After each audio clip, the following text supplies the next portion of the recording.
BA part second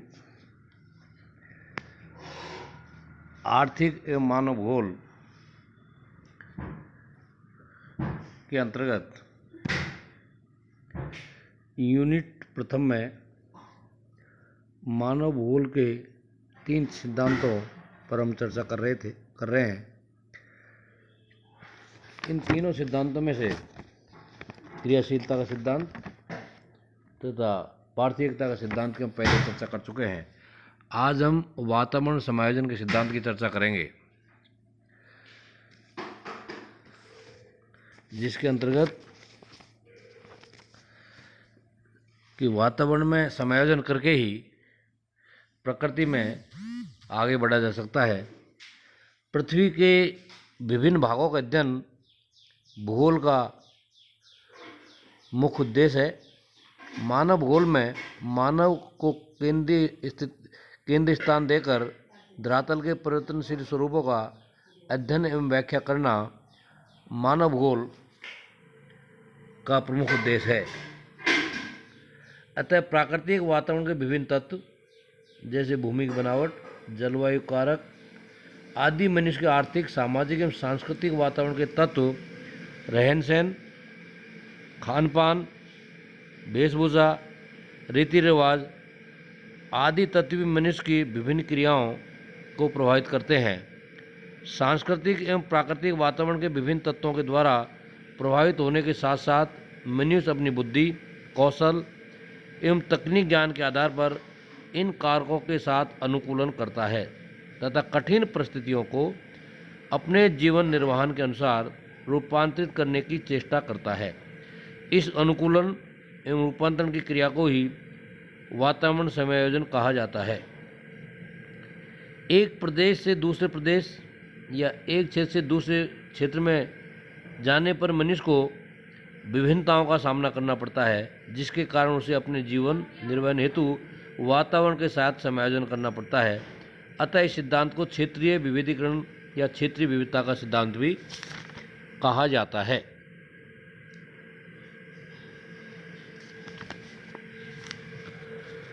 विभिन्न प्रदेशों के वातावरण द्वारा निर्धारित की गई सीमाओं के अंदर वहाँ के निवासी मानव वर्ग अपनी आवश्यकताओं, क्षमताओं और छांट के अनुसार वातावरण के साथ समायोजन करके उस प्रदेश का क्षेत्र संगठन करते हैं। भौगोलिक वातावरण के 2 महत्वपूर्ण तत्व प्राकृतिक और सांस्कृतिक,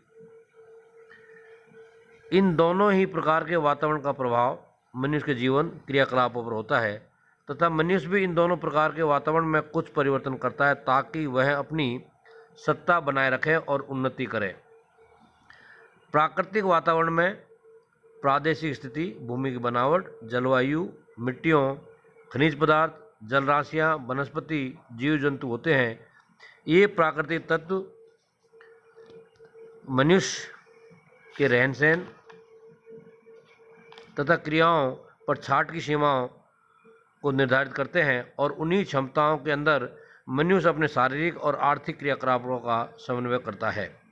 सांस्कृतिक वातावरण के द्वारा निर्मित किया हुआ भूदृश्य होता है, जिसमें मानवीय निवास गृह, आवागमन के साधन, सिंचाई के साधन, परिवहन और संचार वाहन के साधन, आर्थिक व्यवसाय, श्रम विभाजन, खेत, कारखाने, बैंक, बीमा संस्थान तथा साहित्य, वैज्ञानिक, औद्योगिक और राजनीतिक संस्थाएं आदि होते हैं। इनके अलावा सामाजिक व्यवस्था, श्रम विभाजन, प्रथाएं और जीवन के मान इसमें सम्मिलित है। प्राकृतिक और सांस्कृतिक वातावरण के विभिन्न तत्व मनुष्य के भोजन, वस्त्र, निवास, व्यवसाय और सामाजिक संस्कृति पर प्रभाव डालते हैं। मनुष्य उनके प्रभावों के अनुसार ही अपने रहन सहन का अनुकूलन करता है और उसके अलावा वातावरण में भी कुछ परिवर्तन करता है। इन क्रियाओं को ही वातावरण समायोजन कहा जाता है। वातावरण में परिवर्तनों को मनुष्य अपनी आवश्यकताओं, शक्तियों और रुचियों के अनुसार करता है। रुचियों के अनुसार परिवर्तन करता है और अनुकूलन करता है। यह अनुकूलन ही वातावरण समायोजन की पुष्टि करता है।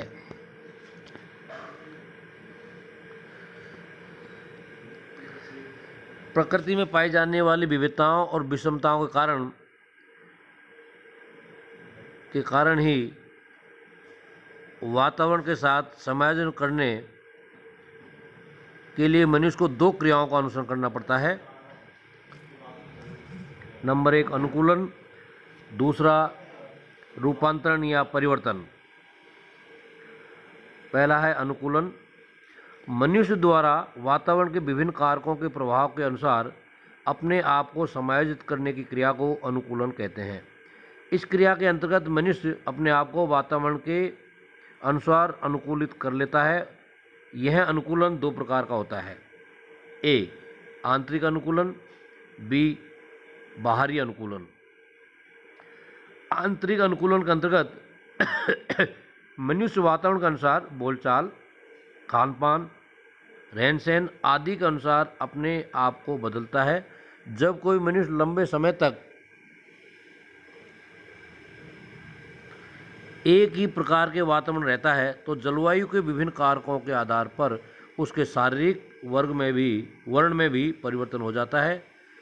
और अगर कोई यूरोपीय देशों का परिवार भारत के दक्षिणी भाग या अन्य उष्ण जलवायु वाले देशों में आकर रहता है तो उससे शरीर की त्वचा का रंग भी धीरे धीरे श्वेत से श्याम वर्ण में परिवर्तित होने लगता है। इस क्रिया को भी आंतरिक अनुकूलन के अंतर्गत सम्मिलित किया गया है।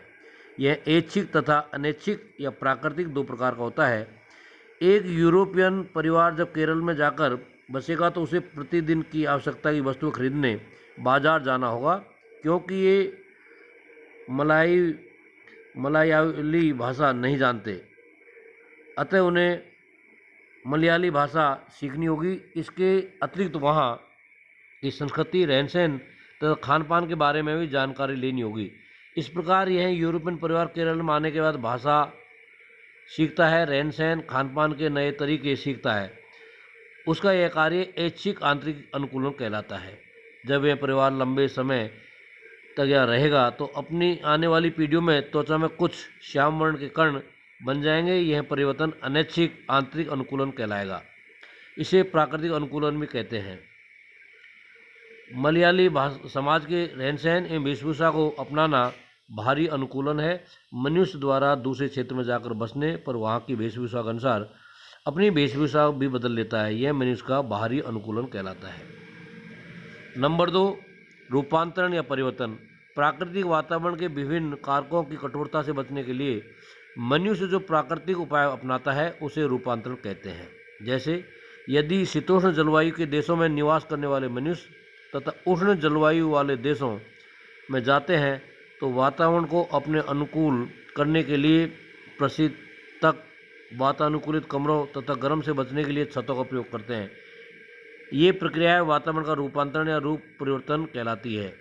अतः अनुकूलन एवं रूपांतरण की सम्मिलित क्रिया को ही वातावरण समायोजन कहते हैं। समायोजन की प्रक्रिया पृथ्वी के विभिन्न जलवायु प्रदेशों में चलती रहती है।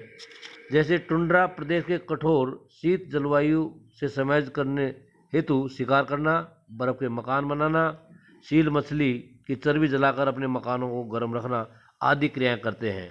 वहाँ कृषि हेतु धरातल का अभाव रहता है, वर्ष भर शीत जलवायु रहती है, अतः वहाँ के निवासी अपने आप को वातावरण के अनुकूल समायोजित कर लेते हैं। इस प्रकार शुष्क एवं आर्द्र क्षेत्रों में रहने वाले लोग प्राकृतिक जलवायु के आधार पर अपने आप को समायोजित कर लेते हैं।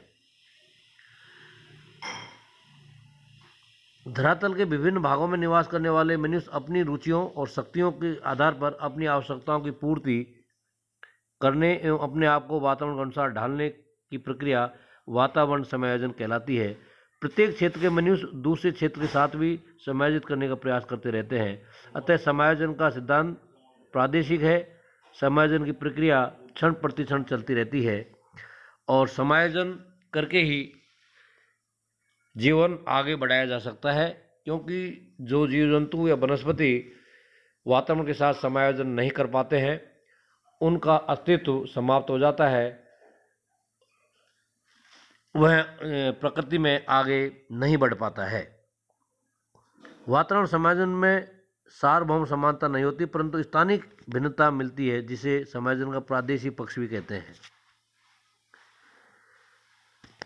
मनुष्य द्वारा प्राकृतिक एवं सांस्कृतिक वातावरण परिवर्तन अपनी विभिन्न आवश्यकताएं पूर्ति करने के लिए अपनी शक्तियों तथा रुचि के अनुसार करता है। मनुष्य अनुपजाऊ भूमि में खाद डालकर अपने ज्ञान के आधार पर उपजाऊ बना लेता है।